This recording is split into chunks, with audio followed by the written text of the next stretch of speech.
Hello students, आज का हमारा टॉपिक है टाइम एंड टेंस। आज जो है हमारी इंग्लिश की फर्स्ट वीडियो है ये। आज इंग्लिश स्टार्ट करने जा रहे हैं, इंग्लिश ग्रामर। और इसका जो फर्स्ट टॉपिक हम करेंगे वो है टाइम एंड टेंस। आज स्टार्ट करेंगे हम, ठीक है। तो यहाँ पे आपको दो टर्म दिखाई दे रही हैं, that is time and tense, ठीक है। टाइम और टेंस दोनों ही टाइम को रिप्रेजेंट करती हैं, दोनों में रिलेशन है क्योंकि दोनों ही टाइम को रिप्रेजेंट कर रही हैं, समय को रिप्रेजेंट कर रही हैं, ठीक है। लेकिन फिर इनमें दोनों में डिफरेंस क्या, हम अलग अलग क्यों इनको यूज़ कर रहे हैं। तो यहाँ पे जो टेंस है हमारा वो एक ग्रामेटिकल टर्म है,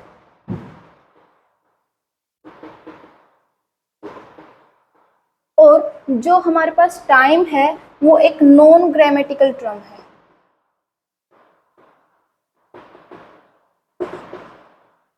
टाइम को हम जनरल सेंस में यूज़ करते हैं, जैसे मैं आज शाम 4 बजे दिल्ली जाऊंगा, ठीक है। तो ऐसे हम बोलते हैं, मतलब जनरल सेंस के अंदर। लेकिन अगर उसी टाइम ऑफ एक्शन को हमें रिप्रेजेंट करना है with the help of verb, तो उसके लिए हम यूज़ करते हैं टेंस। टेंस क्या है? टेंस वर्ब की फॉर्म को चेंज करता है to represent the time of action. भी हम किसी काम को कब करने वाले हैं उसको बताने के लिए जो हमारी वर्ब है उसकी डिफरेंट फॉर्म को यूज़ करता है कौन? टेंस। तो दोनों ही किसको रिप्रेजेंट कर रहे हैं? ये अल्टीमेटली टाइम को रिप्रेजेंट कर रहे हैं, समय को रिप्रेजेंट कर रहे हैं, काल को रिप्रेजेंट कर रहे हैं, ठीक है। तो जो टेंस है हमारे पास वो क्या करता है? It changes the form of verb to represent the time of action। भी कोई काम कब किया जा रहा है उसको बताने के लिए ये क्या करता है, जो हमारी वर्ब होती है सेंटेंस के अंदर उसकी जो डिफरेंट फॉर्म को यूज करता है, ठीक है। वो हम देखेंगे अभी वो कैसे चेंज करता है। तो यहाँ पे जो टेंस है वो एक लैटिन वर्ड है, लैटिन वर्ड टेम्पस, उससे निकला है, उससे बना है। टेम्पस का जो मतलब होता है वो होता है टाइम।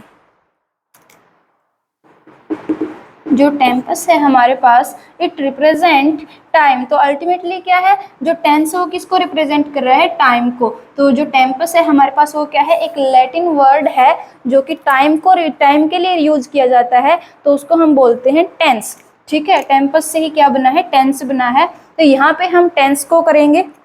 तो ये था हमारे पास टाइम और टेंस के बीच का डिफरेंस, ठीक है। तो यहाँ पे कई बार बच्चों को कन्फ्यूजन होती है कि टाइम को, टेंस जो है वो टाइम को रिप्रेजेंट करे तो हम डायरेक्टली टाइम ही क्यों नहीं बोल रहे। तो यहाँ पे डायरेक्ट जब मतलब यूजुअली हम यूज़ करते हैं तो उस टाइम क्या है, ये टाइम यूज़ करते हैं। बट अगर हमें सेंटेंसेस के अंदर सेंटेंस बनाना है, हमें जो टाइम ऑफ एक्शन को बताना है with the help of verb, then हम क्या करते हैं? टेंस यूज़ करते हैं। और टेंस को लिखने के लिए, टेंस के लिए हमारे पास क्या डिफरेंट रूल हैं, ठीक है। तो उनको आज हम करेंगे। तो यहाँ पे जो हमारा टाइम है, सॉरी टेंस जो है, टेंस बेसिकली काल को, हिंदी में बोलते हैं इसको काल या समय, समय को रिप्रेजेंट कर रहा है। तो समय हमारे पास 3 टाइप का होता है।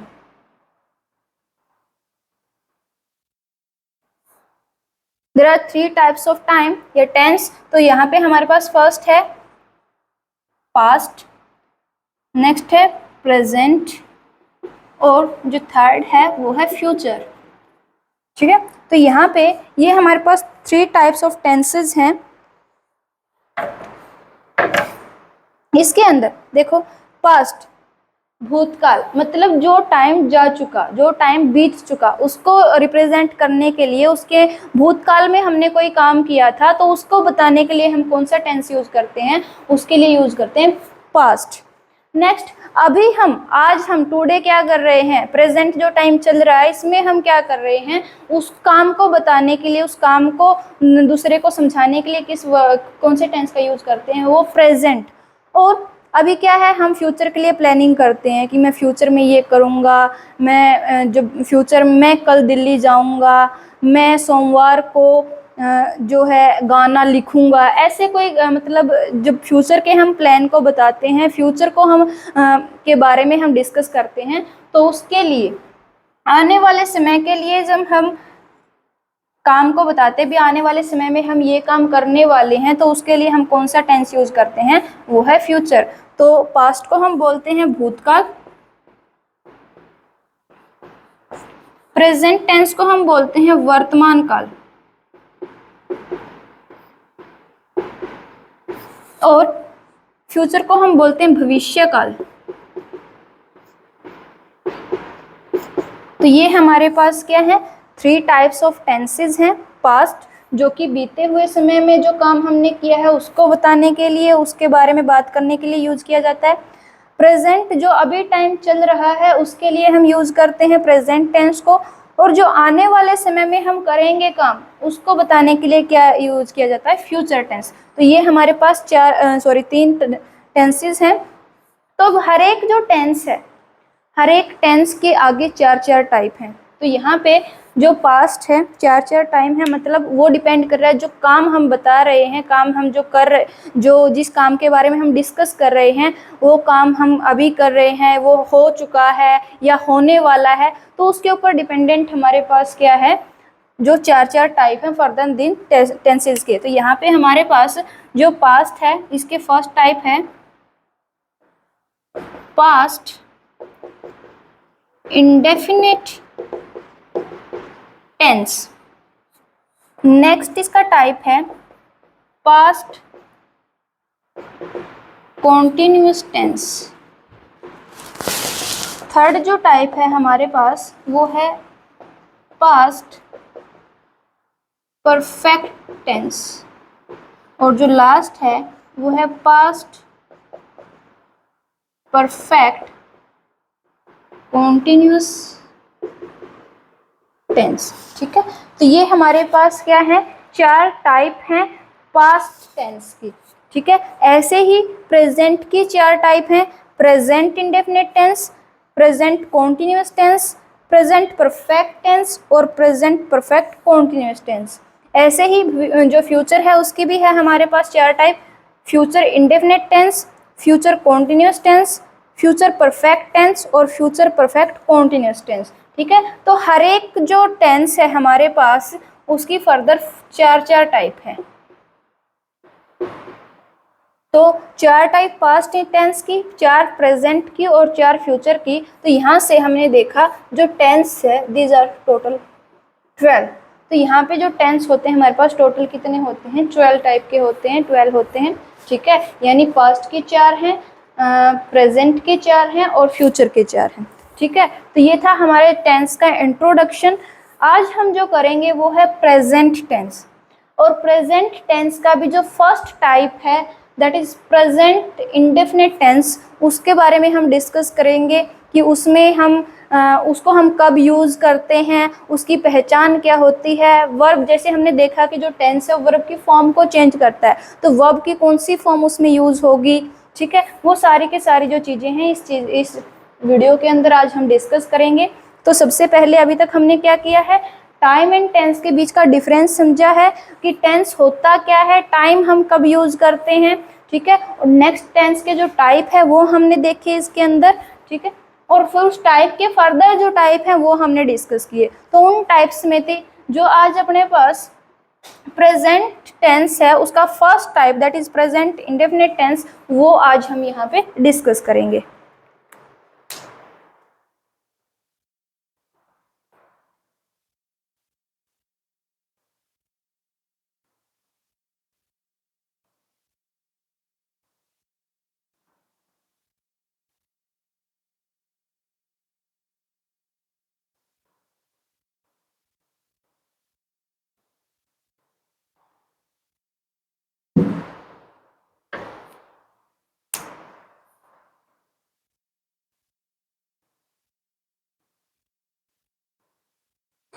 तो यहाँ पे जो हमारा आज फर्स्ट टेंस है वो है present indefinite tense. Present indefinite tense, यहाँ पे जो प्रेजेंट है, प्रेजेंट का मतलब है वर्ब की फर्स्ट फॉर्म, और जो इंडेफिनिट है इसका मतलब भी है वर्ब की फर्स्ट फॉर्म, यानी दोनों के दोनों ही हमारे पास वर्ब की जो फर्स्ट फॉर्म है उसको रिप्रेजेंट कर रहे हैं। तो यहाँ पे दो वर्ब हैं, वो कैसे हम करेंगे यूज़ उनको, वो नेक्स्ट अब डिस्कस करेंगे। तो सबसे पहले हम क्या करेंगे, यहाँ पे पहचान देखेंगे कि जो प्रेजेंट इंडेफिनिट है उसकी पहचान क्या है हिंदी में, कि हम कब कैसे पहचानेंगे कि जो गिवन सेंटेंस है हमारे पास वो क्या है, प्रेजेंट इंडेफिनिट टेंस के अंदर है। ठीक है, तो पहचान क्या है हमारे पास, पहचान है वाक्य के अंत में का है, ते हैं, ती है, ता हूँ,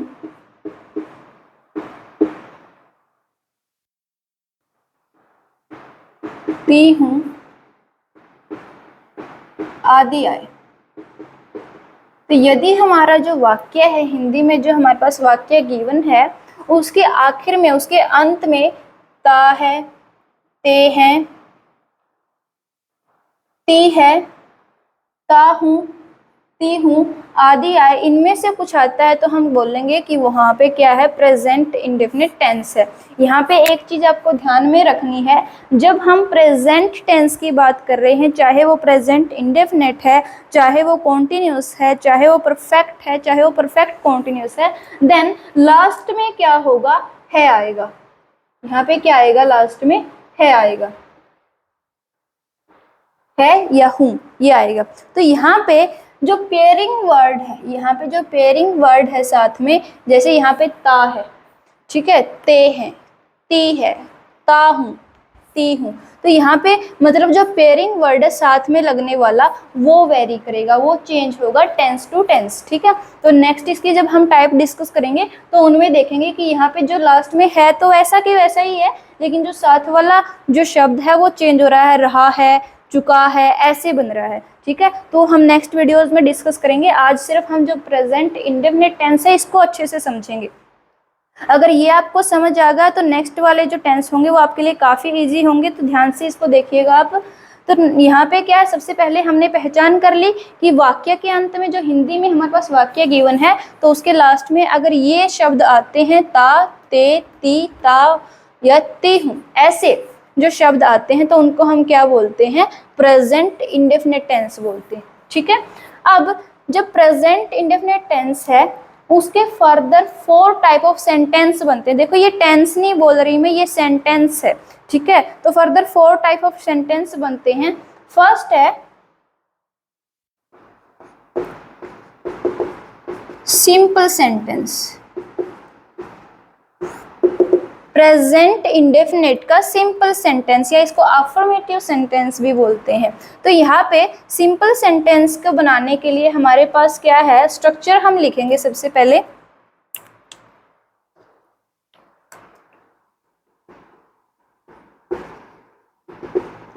स्ट्रक्चर इसके लिए हम लिखेंगे सबसे पहले, तो स्ट्रक्चर है हमारे पास सब्जेक्ट प्लस वर्ब की फर्स्ट या fourth form plus object plus full stop.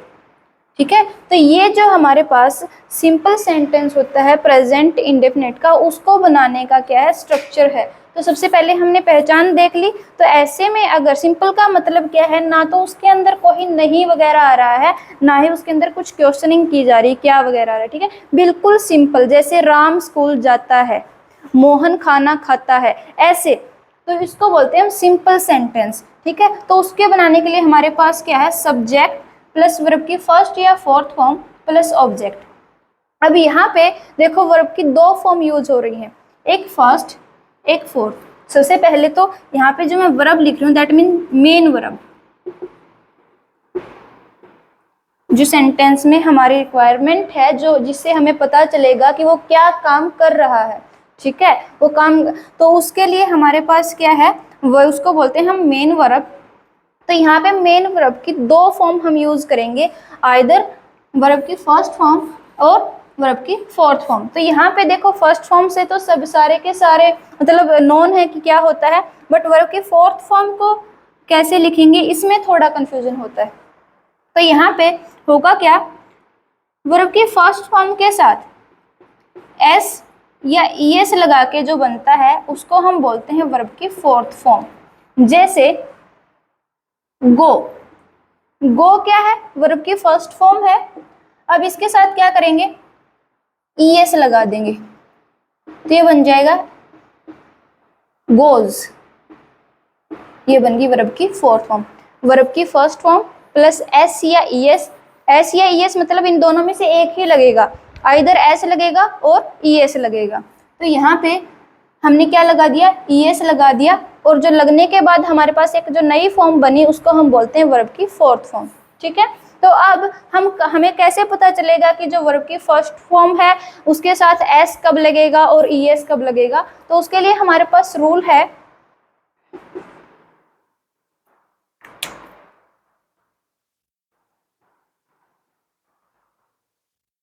देखो जो रूल है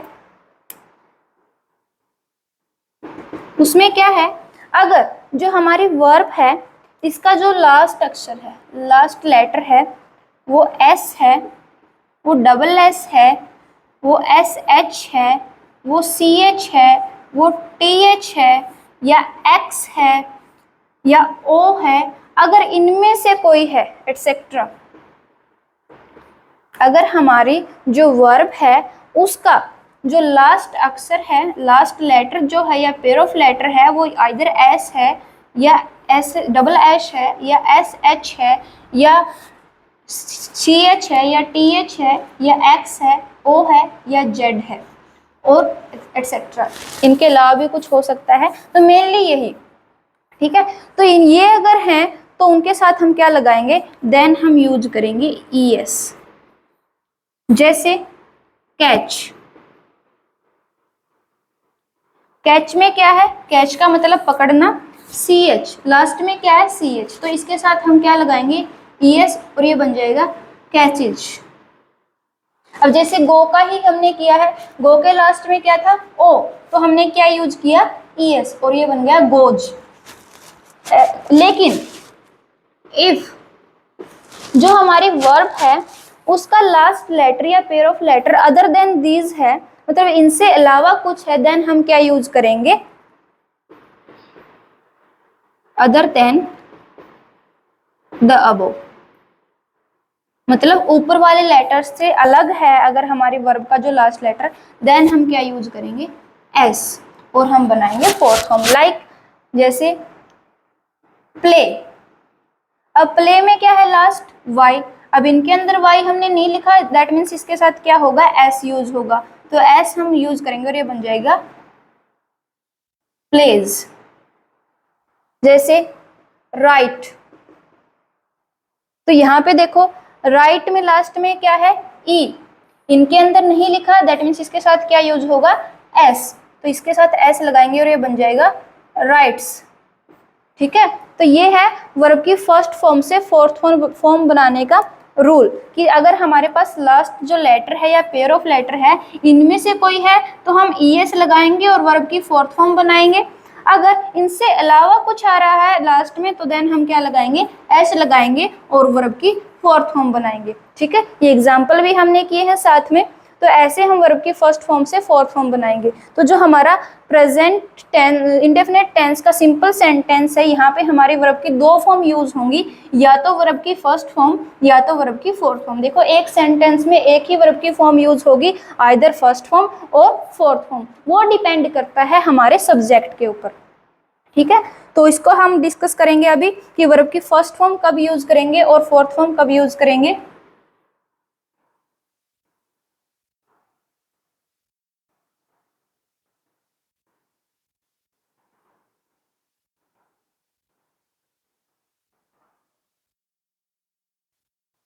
तो देखो सब्जेक्ट, सबसे पहले तो सब्जेक्ट होता क्या है? सब्जेक्ट को बोलते हैं कर्ता हिंदी में, मतलब जो काम को करने वाला है। जो सेंटेंस हमने लिया है हिंदी में, जो वाक्य हमारे पास गिवन है, उसके अंदर काम को करने वाला कौन है, उसको हम बोलते हैं कर्ता या सब्जेक्ट। तो सब्जेक्ट हमारे पास टू टाइप के होते हैं, एक होता है सिंगुलर और दूसरा होता है प्लूरल। हिंदी में बोलते हैं एक वचन और बहुवचन, सिंगुलर सब्जेक्ट और प्लूरल सब्जेक्ट। तो यहाँ पे सिंगुलर सब्जेक्ट कौन से हैं? सिंगुलर सब्जेक्ट हैं जैसे ही, सी, इट, दिस, दैट या कोई नेम, एनी नेम। तो ये क्या है? हमारे पास सिंगुलर सब्जेक्ट हैं, ही, सी, इट, दिस, दैट या कोई नाम। तो इनको हम क्या बोलेंगे? सिंगुलर सब्जेक्ट है। एनी नेम के अंदर जैसे सीता, गीता, रोहन, मोहन, सोहन, रोहित, ऐसे कुछ। ठीक है। प्लूरल सब्जेक्ट के अंदर क्या है? प्लूरल सब्जेक्ट में जैसे we, they, these, those, I and you. यहाँ पे देखो आई और यू हैं तो सिंगुलर, बट इनको हम एज अ प्लूरल काउंट करते हैं, प्लूरल सब्जेक्ट की तरह काउंट होते हैं ये। और इनके साथ भी क्या होता है? वही वर्ब की फॉर्म यूज होगी जो प्लूरल के बाकी के साथ होगी। ठीक है। तो यहाँ पे क्या है? ये सिंगुलर सब्जेक्ट है, ये हमारे पास क्या है? प्लूरल सब्जेक्ट है। तो यहाँ पे वर्ब की जो फर्स्ट फॉर्म है उसको हम यूज करेंगे प्लूरल सब्जेक्ट के साथ। अगर हमारा जो सब्जेक्ट है सेंटेंस के अंदर वो प्लूरल है, यानी इनमें से कोई है, तो उस टाइम हम क्या यूज करेंगे? उस टाइम हम यूज करेंगे उसके साथ वर्ब की फर्स्ट फॉर्म। और अगर हमारा जो सब्जेक्ट है वो सिंगुलर है तो उसके साथ वर्ब की फोर्थ फॉर्म यूज होगी। अगर इनमें से कोई है तो उसके साथ क्या करेंगे? हम वर्ब की फोर्थ फॉर्म यूज करेंगे। तो ये है हमारे पास सब्जेक्ट। तो हमने अभी देखा कि फर्स्ट फॉर्म से फोर्थ फॉर्म कैसे बनती है, और फर्स्ट फॉर्म हम कब यूज करेंगे और फोर्थ फॉर्म कब यूज करेंगे। सब्जेक्ट को कैसे आइडेंटिफाई करेंगे? सब्जेक्ट टू टाइप के हैं, सिंगुलर है, प्लूरल है। सिंगुलर ये वाले हैं और प्लूरल ये वाले। अगर इनमें से कोई है यानी प्लूरल है तो वर्ब की फर्स्ट फॉर्म हम यूज करेंगे। अगर इनमें से कोई है यानी सिंगुलर, जो सब्जेक्ट हो सिंगुलर है, एक वचन है, तो उस टाइम हम ये वर्ब की फोर्थ फॉर्म यूज करेंगे। ठीक है। तो ये था अब तक का हमारा कि सब्जेक्ट को कैसे आइडेंटिफाई करेंगे और उसके साथ वर्ब की जो कौन सी फॉर्म हमें लगानी है वो हमने देखा। ठीक है। और वर्ब की फर्स्ट फॉर्म से फोर्थ कैसे बनाते हैं वो रूल भी हमने कर लिया। अब मैं इसको आपको एक वाक्य की हेल्प से यूज करके दिखाती हूँ। एक एग्जाम्पल इसका करेंगे हम, जिसकी हेल्प से आपको और अच्छे से क्लियर हो जाए। जैसे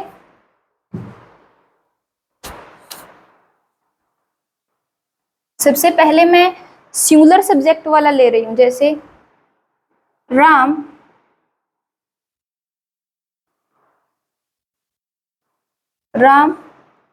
स्कूल जाता है। ठीक है। तो यहाँ पे सबसे पहले तो हम पहचान देखेंगे कि हमारा जो हिंदी वाला जो वाक्य है वो प्रेजेंट इंडेफिनिट का है भी या नहीं, क्योंकि तभी हम उसका स्ट्रक्चर जो है, उसका रूल है, उसके अंदर अप्लाई करेंगे। तो लास्ट में क्या है? इसका मतलब हम प्रेजेंट की बात कर रहे हैं, और उसके साथ जो पेयरिंग वर्ड है वो क्या है? ता। तो ता है, तो इसका मतलब क्या है? हमारे पास प्रेजेंट इंडेफिनिट टेंस। ठीक है। यानी हमारी जो कंडीशन है वो तो फुलफिल होगी। अब हम क्या करेंगे? अब हम बनाएंगे इसका इंग्लिश सेंटेंस कैसे बनेंगे, उसके लिए हम इस स्ट्रक्चर को यूज करेंगे। स्ट्रक्चर में क्या है? सबसे पहले हमारा सब्जेक्ट आएगा। सब्जेक्ट मतलब जो काम कर रहा है। तो कौन स्कूल जा रहा है? राम। तो राम हमारे पास क्या है? सब्जेक्ट। तो सबसे पहले राम। अब देखो यहाँ पे जो राम है यानी जो हमारा सब्जेक्ट है वो सिंगुलर है या प्लूरल? अभी हमने डिस्कस किया था कि अगर कोई नाम आए तो उसको हम क्या बोलेंगे? Singular subject. तो सिंगुलर है तो हम क्या करेंगे? ये प्लूरल के साथ, ये सिंगुलर के साथ। तो अगर हमारा जो सिंगुलर सब्जेक्ट है तो उसके साथ हम क्या करेंगे, वर्ब की फर्स्ट फॉर्म। अब वर्ब क्या आएगी, क्या कर रहा है, वो जा रहा है, जाना, गो। जाने के लिए हम कौन सी वर्ब यूज करते हैं, दैट इज गो। तो गो के साथ लास्ट में ओ है तो हम क्या यूज करेंगे, ईएस, और बन जाएगा गोज। तो सब्जेक्ट है राम, इसके साथ सिंगुलर है तो क्या यूज होगी, वर्ब की फोर्थ फॉर्म। और वर्ब है हमारे पास गो, जिसकी फोर्थ फॉर्म क्या बनेगी, गोज। तो राम गोज। अब जब गो की कोई भी फॉर्म हम यूज करते हैं, चाहे वो फर्स्ट है, सेकंड है, थर्ड है, फोर्थ है या फिफ्थ है, तो उसके साथ हम यूज करेंगे प्रेपोजिशन टू, ताकि जिस जगह पे हम जा रहे हैं उस डेस्टिनेशन को हम रिप्रेजेंट कर सकें। टू जो है वो रेफर करता है to the destination where we are going. तो यहाँ पे क्या है, हम टू प्रेपोजिशन यूज करेंगे। अब वो कहाँ पे जा रहा है, हमारा ऑब्जेक्ट का क्या है, वो है स्कूल। तो ये आ जाएगा स्कूल, और लास्ट में फुल स्टॉप। ये फुल स्टॉप जरूर लगाना है ताकि हमें पता चले कि जो हमारा सेंटेंस है वो कंप्लीट हो चुका है। ठीक है, तो यहाँ पे सबसे पहले हमने क्या देखा कि हमारा जो सेंटेंस गिवन है, सॉरी जो वाक्य गिवन है हिंदी के अंदर, तो वो प्रेजेंट इंडेफिनिट है या नहीं, तो वो चेक किया लास्ट में ता है देख के। उसके बाद इसके अंदर हमने आइडेंटिफाई किया कि सब्जेक्ट क्या है, ऑब्जेक्ट क्या है और वर्ब क्या है। ठीक है, देन अकॉर्डिंग टू सब जो स्ट्रक्चर है उसमें हमने देखा कि अगर हमारा सब्जेक्ट सिंगुलर है तो हमने वर्ब की फोर्थ फॉर्म उसके साथ यूज की। तो इस स्ट्रक्चर की हेल्प से हम क्या कर सकते हैं, जो कोई भी अगर हिंदी के अंदर वाक्य गिवन है तो उसको इजीली हम इंग्लिश के अंदर ट्रांसलेट कर सकते हैं। ठीक है, तो काफी इजी है यहाँ पे। अब मैं एक प्लूरल जो सेंटेंस है, वाक्य है, उसको लेके भी करके दिखाती हूँ आपको। जैसे वे क्रिकेट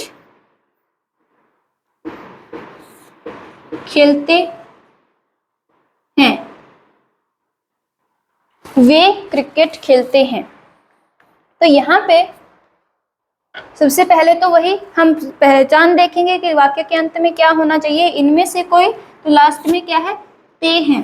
तो ते हैं इनके अंदर हमने लिखा है, दैट मीन्स क्या है, हमारे पास जो वाक्य है वो किसका है, प्रेजेंट इंडेफिनिट टेंस का है। ठीक है, अभी हम क्या करेंगे, इसके अंदर सब्जेक्ट, ऑब्जेक्ट और जो वर्ब है उसको आइडेंटिफाई करेंगे। तो काम कौन कर रहा है, कौन खेल रहे हैं, वे। तो सब्जेक्ट है हमारे पास वे।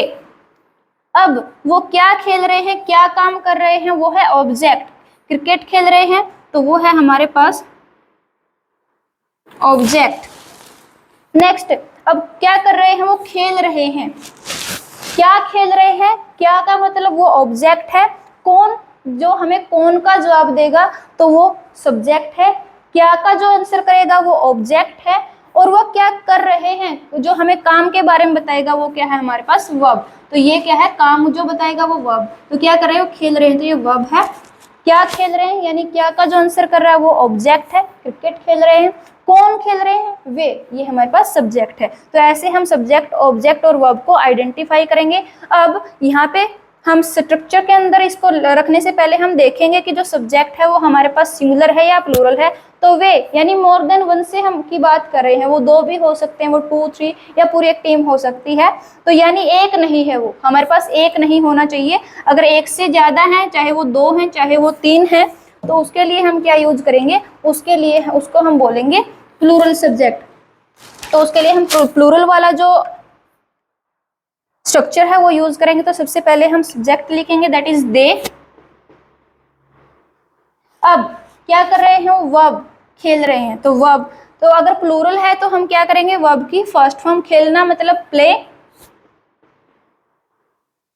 फर्स्ट फॉर्म है तो एज इट इज। अब क्या खेल रहे हैं वो, cricket, object cricket, full stop. ठीक है, तो ऐसे हम बनाएंगे। ये सिंगुलर के लिए जब हमारे पास सब्जेक्ट क्या है, सिंगुलर है, ये प्लूरल के लिए। ठीक है, तो ऐसे इजीली हम क्या करेंगे, इसमें से पहले हम चेक करेंगे कि हमारा सेंटेंस जो गिवन है वो प्रेजेंट इंडेफिनिट का है। उसके लिए हम लास्ट वाला देखेंगे, वो ता है, ते है, ती है, ता हूँ, ती हूँ। अगर इनमें से आए तो हमारे पास प्रेजेंट इंडेफिनिट टेंस है। देन हम उसके अंदर सब्जेक्ट, ऑब्जेक्ट और वर्ब को आइडेंटिफाई करेंगे और अकॉर्डिंग टू स्ट्रक्चर हम उसको यूज करेंगे, ठीक है। और सब्जेक्ट में देखेंगे कि वो प्लूरल है या सिंगुलर है, उसके अकॉर्डिंग उसके साथ वर्ब की फॉर्म यूज करेंगे। तो ये था हमारे पास simple sentence of present indefinite tense, ठीक है। अगर ये आपको समझ आ गया तो बाकी के 3 जो है नेगेटिव, इंटेरोगेटिव और इंटेरोगेटिव नेगेटिव, वो आप इजीली कर सकते हो।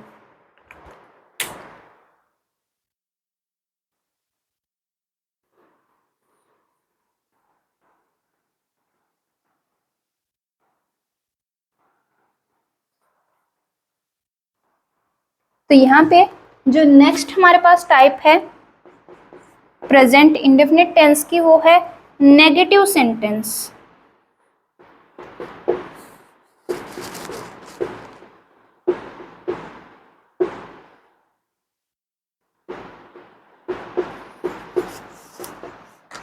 नेगेटिव सेंटेंस है, नेगेटिव मतलब जिसके अंदर नहीं आता हो, नकारात्मक वाक्य बोलते हैं इसको हिंदी में। सिंपल को सकारात्मक बोलते हैं, इसको नकारात्मक बोलते हैं, यानी नहीं वाले जो वाक्य होते हैं उनको हम बोलते हैं नेगेटिव सेंटेंस, ठीक है। ये सेंटेंसेस की टाइप है। टेंस हमारे पास प्रेजेंट इंडेफिनिट ही है, लेकिन इसके अंदर सेंटेंसेस की टाइप है। हम बात करते हैं ना कि कई बार हम क्या करते हैं, हम सिंपली बताते हैं किसी को, कई बार पूछते हैं, कई बार हम जो हमारी जो मनहाई है वो जताते हैं, तो उसके लिए अलग अलग जो सेंटेंस है वो यूज करते हैं। तो उन्हीं को नाम दिया गया है simple sentence, negative, interrogative, interrogative negative, ठीक है। तो सिंपल हमने कर लिया, तो अच्छे से उसको समझने की कोशिश की है हर एक चीज। अब नेक्स्ट हमारे पास है नेगेटिव सेंटेंस। तो नेगेटिव में क्या होगा,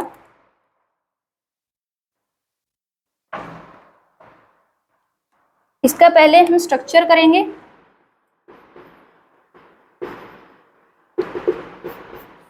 नेगेटिव सेंटेंस में जो मोस्ट इंपॉर्टेंट है वो होगा नॉट, क्योंकि नहीं आ रहा है तो नहीं को दिखाने के लिए हम इंग्लिश में क्या यूज करेंगे, नोट। अब जब नोट हम यूज करते हैं तो नोट को यूज करने से पहले हमें जरूरत पड़ती है हेल्पिंग वर्ब की। यहाँ पे जो हेल्पिंग वर्ब हम यूज करेंगे, सहायक क्रिया बोलते हैं इसको, हेल्पिंग वर्ब, तो ये यूज किए जाएंगे यहाँ पे, वो है डू या डज। ये हमारे पास हेल्पिंग वर्ब है। अब देखो यहाँ पे, जैसे देखो यहाँ पे मैंने बोला था ना वर्ब की फर्स्ट फॉर्म है प्रेजेंट का मतलब भी और इंडेफिनिट का मतलब भी, तो ये दोनों की यहाँ पे जो डू है वो वर्ब की फर्स्ट फॉर्म, यानी जो पहली कंडीशन है उसको सेटिस्फाई कर रहा है। अब जो डज है, डज और कुछ नहीं, यहाँ पे जो हमने फोर्थ फॉर्म का जिक्र किया था उसको मतलब फुल कर रहा है, उसको फुलफिल कर रहा है ये डज, क्योंकि जो डज है ये है fourth form of do, that means do plus ES लगाया, लास्ट में ओ है तो ईएस लगेगा, अभी हमने डिस्कस किया तो ये बन गया डज, ठीक है। तो ये क्या है, फोर्थ फॉर्म ऑफ डू, तो ये हमारे पास फोर्थ फॉर्म। तो जैसे जो रूल था हमारे पास कि हम अगर प्लूरल सब्जेक्ट है तो प्लूरल के साथ हम क्या यूज करेंगे, first form, that means do use करेंगे इस केस में हम, और अगर हमारा सब्जेक्ट सिंगुलर है तो उस टाइम हम क्या यूज करेंगे, डज यूज करेंगे। तो और नेक्स्ट जो हमारे पास फर्स्ट फॉर्म है वो हम लेंगे यहाँ से मेन वर्ब से। यहाँ पे 2 वर्ब यूज होंगी, एक हेल्पिंग वर्ब और एक मेन वर्ब, ठीक है। मेन वर्ब जो हमारे अकॉर्डिंग टू सेंटेंस जो भी रिक्वायरमेंट होगी हमारे पास उसको यूज करेंगे, और उसकी हमेशा फर्स्ट फॉर्म ही यूज होगी, क्योंकि जो 2 फॉर्म थी हमने वो किसकी यूज कर ली, वो हमने हेल्पिंग वर्ब के तौर पे यूज कर ली, आइदर डू और डज, ठीक है। वो डिपेंड कर रहा है हमारे सब्जेक्ट के ऊपर, ठीक है। तो यहाँ पे जो मेन है वो है हेल्पिंग वर्ब, क्योंकि हेल्पिंग वर्ब की हमें जरूरत क्यों पड़ी, क्योंकि यहाँ पे हमें नोट लगाना है, और नोट लगाने से पहले हमें क्या किसकी जरूरत पड़ती है, हेल्पिंग वर्ब की, और हेल्पिंग वर्ब कौन सी है, डू और डज, ठीक है। तो यहाँ पे अब मैं स्ट्रक्चर इसका लिखती हूँ।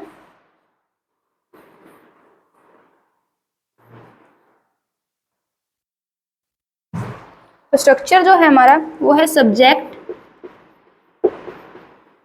प्लस हेल्पिंग वर्ब यानी डू और does plus not plus verb की first form plus object plus full stop, ठीक है। तो यहाँ पे देखो जो डू और डज और नोट जो है ये नए आए हैं, अभी मैंने बताया कि ये कैसे बने हैं, क्यों आए हैं, ठीक है। और जो अगर हमारा सब्जेक्ट है वो प्लूरल है तो हम डू यूज करें क्योंकि ये क्या है, वर्ब की फर्स्ट फॉर्म।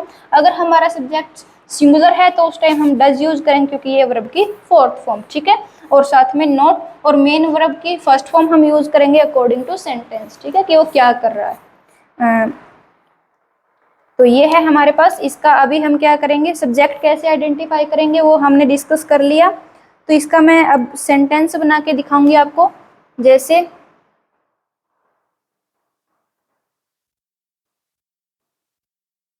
वह खाना नहीं खाता है। तो जैसा मैंने बोला कि नेगेटिव सेंटेंस की सबसे बड़ी पहचान है कि उसके अंदर क्या आएगा, नहीं आएगा, ठीक है। उसके बाद अब प्रेजेंट इंडेफिनिट टेंस का नेगेटिव सेंटेंस, उसके लिए हमें चेक करना है कि लास्ट में क्या होना चाहिए, इन वर्ड में से कुछ होना चाहिए। तो यहाँ पे ता है, दैट मीन्स ये क्या है, प्रेजेंट इंडेफिनिट टेंस का ही नेगेटिव है। उसके बाद हमें क्या करना है, उसके बाद हमें आइडेंटिफाई करने हैं सब्जेक्ट, ऑब्जेक्ट और वर्ब, ठीक है। तो सब्जेक्ट दैट मीन्स जो काम कर रहा है, तो कौन कर रहा है, वह, तो ये है हमारे पास सब्जेक्ट। नेक्स्ट, वो क्या कर रहा है, क्या का जो आएगा जवाब वो है हमारे पास ऑब्जेक्ट, खाना खा रहा है, ठीक है। अभी काम क्या, वो खा रहा है, क्या खा रहा है, वो ऑब्जेक्ट है। वो क्या काम कर रहा है, वो खा रहा है, तो खान ये क्या है हमारे पास वर्ब, और नहीं दैट मीन्स ये है नॉट, ठीक है। तो यहाँ से हमने सब्जेक्ट, ऑब्जेक्ट और वर्ब है वो आइडेंटिफाई कर ली। उसके बाद दूसरा जो काम है हमारे पास क्या है, हमें देखना है कि जो सब्जेक्ट है वो क्या है, वो सिंगुलर है या प्लूरल है, क्योंकि उसके अकॉर्डिंग ही हमारे पास हेल्पिंग वर्ब यूज होंगी, ठीक है। तो सब्जेक्ट क्या है हमारे पास, वह, और वह यानी ही। देखो काफी बच्चों को ये भी मतलब डाउट रहता कि वह लड़की के लिए भी यूज होता है और लड़के के लिए भी, तो उसको हम कैसे पहचानेंगे, उसको हम पहचानेंगे यहाँ वर्ब से। खाता ता है, दैट मीन्स मेल की बात करें तो मेल के लिए हम यूज करेंगे, मेल के लिए हम यूज करेंगे ही, और फीमेल के लिए हम यूज करेंगे सी, ठीक है। तो ये काफ़ी कंफ्यूजन होती है बच्चों को, जो जिनका बेसिक क्लियर नहीं होता उनको, कि मेल के लिए हम क्या यूज करेंगे और उसको कैसे देखेंगे कि वो मेल है या फीमेल है। तो ता है तो यानी वो मेल है, उसके लिए हम ही यूज करेंगे। अगर ती है तो यानी वो फीमेल है और उसके लिए हम सी यूज करेंगे। तो यहाँ पे क्या है हमारे पास, ता है, that means we are talking about a male, तो मेल के बारे में बात कर रहे हैं। तो यहाँ पे सब्जेक्ट क्या है हमारे पास, वह है। ही किसने काउंट किया था, अभी हमने देखा था, वो था सिंगुलर सब्जेक्ट, यानी सिंगुलर है तो हम क्या यूज करेंगे इसके साथ, डज, ठीक है। तो अभी हम इसका बनाते हैं इंग्लिश सेंटेंस। तो सबसे पहले subject that means he, next है हेल्पिंग वर्ब, हेल्पिंग वर्ब यानी सिंगुलर है तो हम क्या यूज करेंगे, डज। फिर नोट, नहीं के लिए नोट। अब क्या क्या कर रहा है, वो खा रहा है, खाने के लिए ईट। क्या खा रहा है, खाना, उसके लिए फूड, ऑब्जेक्ट जो है फूड, देन फुल स्टॉप, ठीक है। तो ये बन गया हमारे पास इसका English sentence, he does not eat food, ठीक है, ऐसे। अभी इसका एक प्लूरल सब्जेक्ट लेके भी हम करेंगे। हम बाजार नहीं जाते हैं। तो यहाँ पे सबसे पहले ते हैं, तो इसका मतलब हमारे पास प्रेजेंट इंडेफिनिट टेंस है। ये नहीं आ गया तो उसका कौन सा सेंटेंस है, नेगेटिव सेंटेंस है। तो इसमें कौन जा रहा है बाजार, हम, तो यानी सब्जेक्ट कौन है, हम। नेक्स्ट कहाँ जा रहे हैं वो, बाजार, तो ये क्या है, ऑब्जेक्ट। क्या काम क्या कर रहे हैं, वो जा रहे हैं, तो ये क्या है हमारे पास वर्ब, और नहीं के लिए नॉट, ठीक है। तो हमने सारी चीजें जो है आइडेंटिफाई कर ली जो भी हमारे स्ट्रक्चर के अंदर रिक्वायरमेंट थी। अब हेल्पिंग वर्ब के लिए हम देखेंगे कि जो सब्जेक्ट है वो सिंगुलर है या प्लूरल।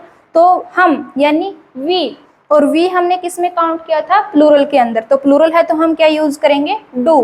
तो इसका जो सेंटेंस बनेगा वो बनेगा we helping verb do not. अब क्या कर रहे हैं, जा रहे हैं, जाने के लिए गो, फर्स्ट फॉर्म आएगी गो।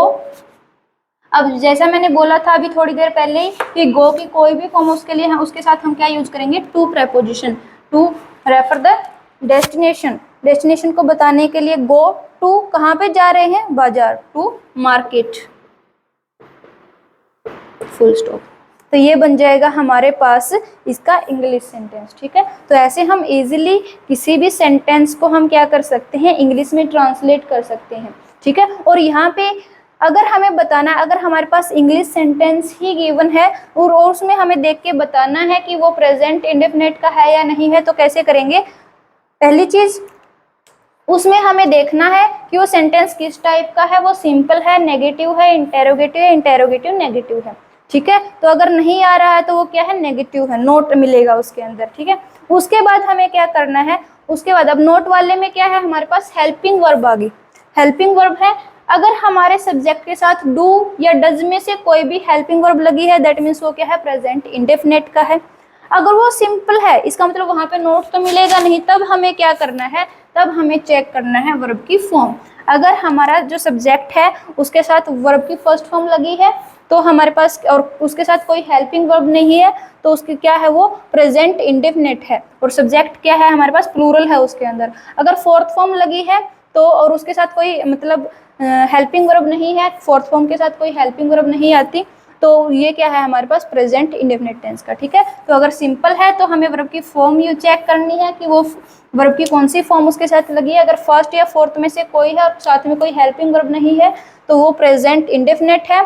अगर नोट वाला है, नेगेटिव है, देन हम चेक करेंगे हेल्पिंग वर्ब। हेल्पिंग वर्ब अगर हमारे पास नोट डज, डू या डज है, तो हम क्या बोलेंगे उसको कि वो प्रेजेंट इंडेफिनिट टेंस का नेगेटिव सेंटेंस है। ठीक है, ऐसे हम इंग्लिश से भी चेक कर सकते हैं जो इंग्लिश सेंटेंस है कि वो कौन से टेंस का टाइप है, ये सेंटेंस है।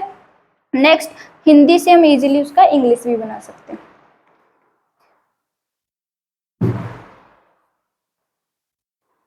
अब जो नेक्स्ट सेंटेंस है प्रेजेंट इंडेफिनिट का,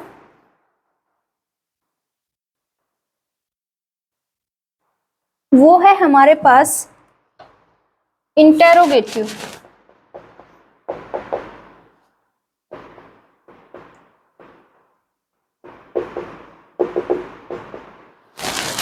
प्रश्नवाचक वाक्य बोलते हैं इसको, प्रश्नवाचक वाक्य। तो यहाँ पे इंटेरोगेटिव में मतलब जिसमें प्रश्न पूछा जाए, क्वेश्चनिंग की जाए, उसके लिए हम यूज करते हैं इंटेरोगेटिव सेंटेंस।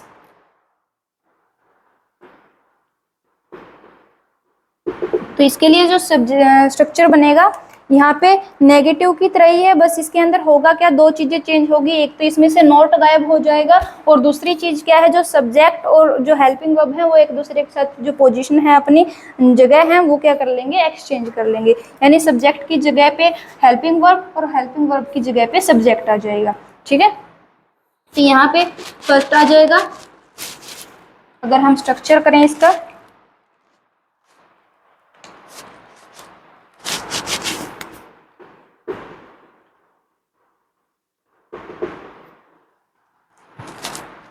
तो स्ट्रक्चर के लिए सबसे पहले सब्जेक्ट, सॉरी इंटेरोगेटिव है ना, तो इंटेरोगेटिव में सबसे पहले क्या आएगी, हेल्पिंग वर्ब डू या डज, देन सब्जेक्ट आएगा। और एक चीज और ध्यान रखनी है आपको कि सेंटेंस आपका चाहे जो मर्जी टाइप है, लेकिन जो सेंटेंस जब आप बनाना स्टार्ट करोगे तो जो फर्स्ट वर्ड होगा उसका फर्स्ट लेटर हमेशा ही बड़ा लिखना है, और उसके बाद जो सब्जेक्ट है अगर वो कोई नाम है तो उसका लेटर बड़ा आएगा फर्स्ट, अगर वो ऐसे ही मतलब ही सीट में से कोई है तो छोटा आएगा। ठीक है, तो ये ध्यान रखना है, छोटी छोटी बातें ये आपके सेंटेंस को सही करने का काम करती हैं। तो यहाँ पे do does subject plus verb की first form plus verb object plus question mark आएगा इसके अंदर।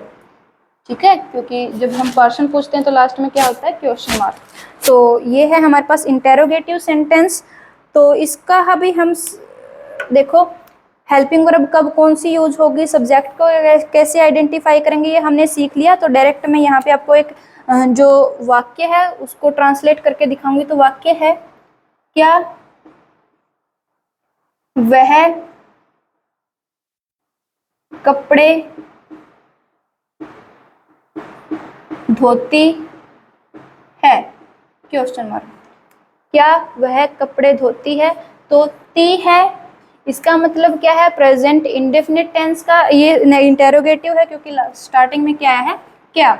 उसके बाद ती है, दैट मीन्स यहाँ पे हम किसकी बात करें, वह आया ना, तो इसके लिए हमें चेक करना पड़ेगा कि वो मेल है या फीमेल। तो ती है तो क्या है, वो फीमेल है, और फीमेल के लिए हम क्या यूज करेंगे, सी।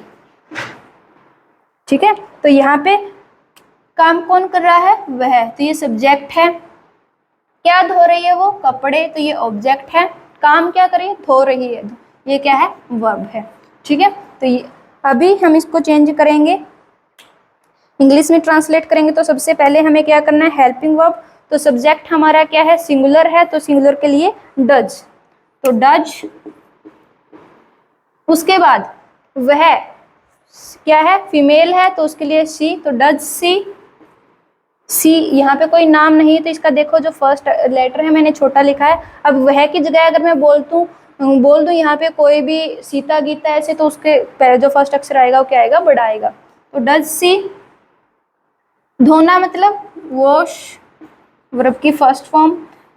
फिर ऑब्जेक्ट क्या धो रही है, क्लॉथ, कपड़े, क्लॉथ्स।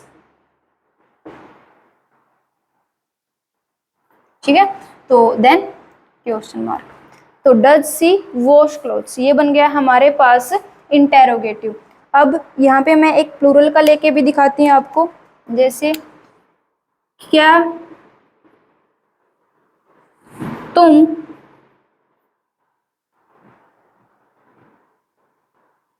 पाठ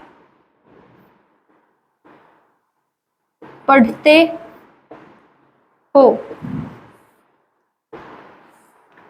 ते हो। ठीक है, यहाँ पे हो भी आ सकता है लास्ट में। तो ये है ते हो, ते हो, तो दैट मीन्स हमारे पास क्या, प्रेजेंट इंडेफिनिट टेंस। उसके बाद स्टार्टिंग में क्या आ रहा है, लास्ट में क्वेश्चन मार्क है, दैट मीन्स इंटेरोगेटिव सेंटेंस है। अब इसमें क्या करना है, सबसे पहले हमें आइडेंटिफाई करना है सब्जेक्ट। सब्जेक्ट क्या है, तुम, और ये क्या है, प्लूरल सब्जेक्ट है, अभी हमने देखा था। तो प्लूरल के साथ हम क्या यूज करेंगे, डू। अब क्या ये पढ़ रहा है वो, पाठ, तो ये क्या है हमारे पास, ऑब्जेक्ट। काम क्या कर रहा है, वो पढ़ रहा है, तो ये है वर्ब। ठीक है, तो अभी इसको चेंज करेंगे। तो सबसे पहले क्या के लिए हम यूज करेंगे, हेल्पिंग वर्ब। तो हेल्पिंग वर्ब सब्जेक्ट के अकॉर्डिंग, प्लूरल है तो डू, तो डू। सब्जेक्ट है तुम यानी यू,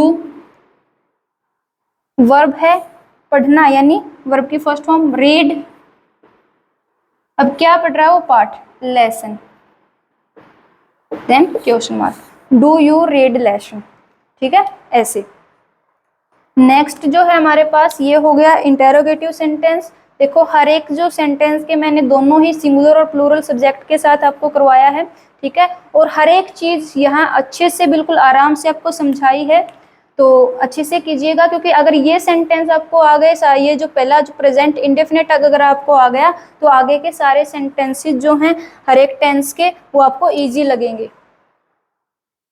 तो यहाँ पे जो लास्ट है हमारे पास इसका टाइप, वो है प्रेजेंट इंडेफिनिट टेंस का इंटेरोगेटिव नेगेटिव सेंटेंस। तो जो फोर्थ टाइप है वो है नेगेटिव इंटेरोगेटिव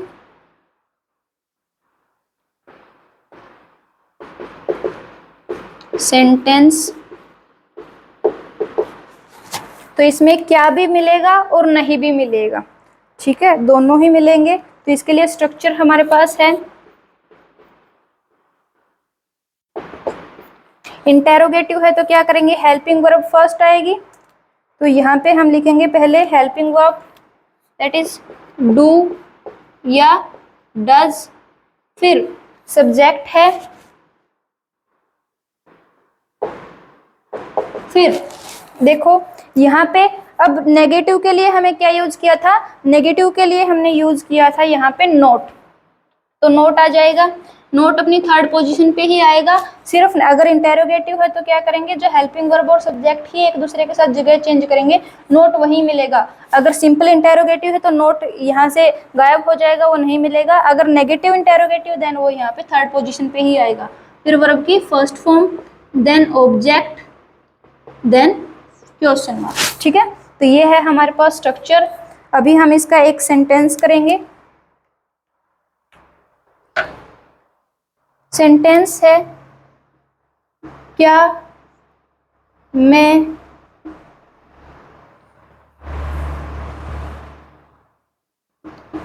अंग्रेजी नहीं पढ़ाती हूँ, क्वेश्चन मार्क।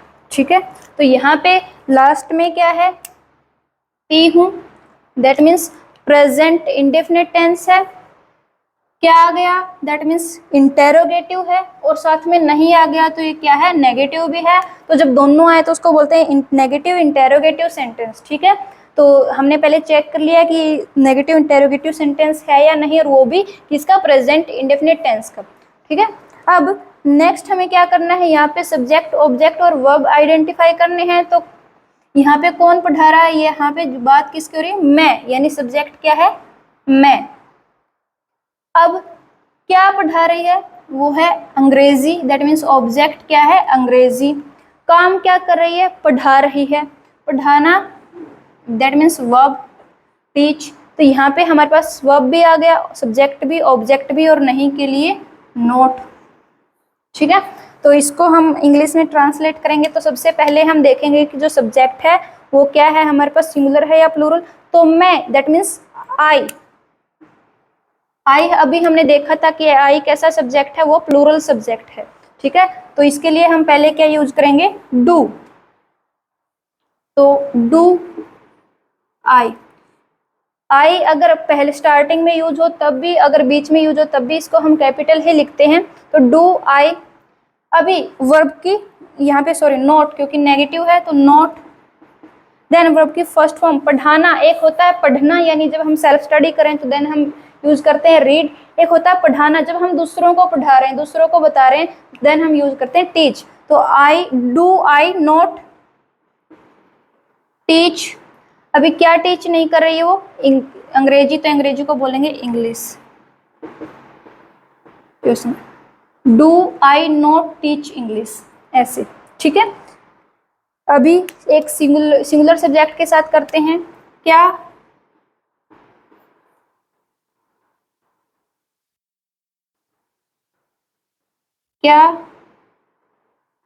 मोहन गाना नहीं गाता है, क्या मोहन गाना नहीं गाता है।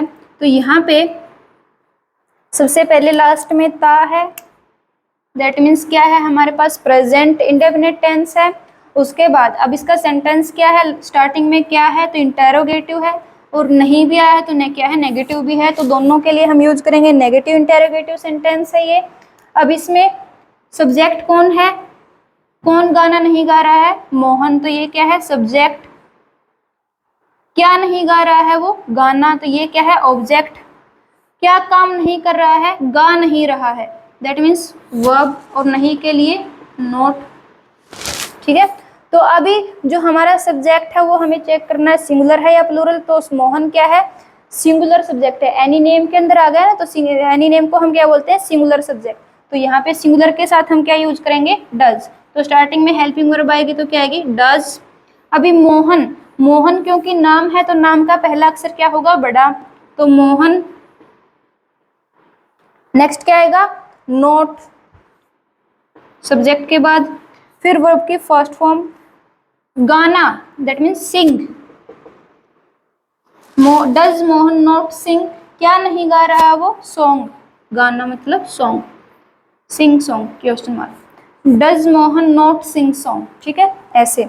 तो ये था हमारे पास आज जो प्रेजेंट इंडेफिनिट टेंस। तो इसका हर एक सेंटेंस हमने बहुत अच्छे से समझा, जो सब्जेक्ट को कैसे आइडेंटिफाई करेंगे, उसके बाद उसको कैसे चेक करेंगे कि वो सिंगुलर है या प्लूरल है, उसके साथ वर्ब की कौन सी फॉर्म यूज़ होगी, और अगर हेल्पिंग वर्ब है तो वो कौन सी यूज़ होगी, और फर्स्ट फॉर्म से फोर्थ फॉर्म कैसे बनाएंगे। हर एक जो चीज़ है, हर एक फैक्ट इसके बारे में हमने अच्छे से किया है।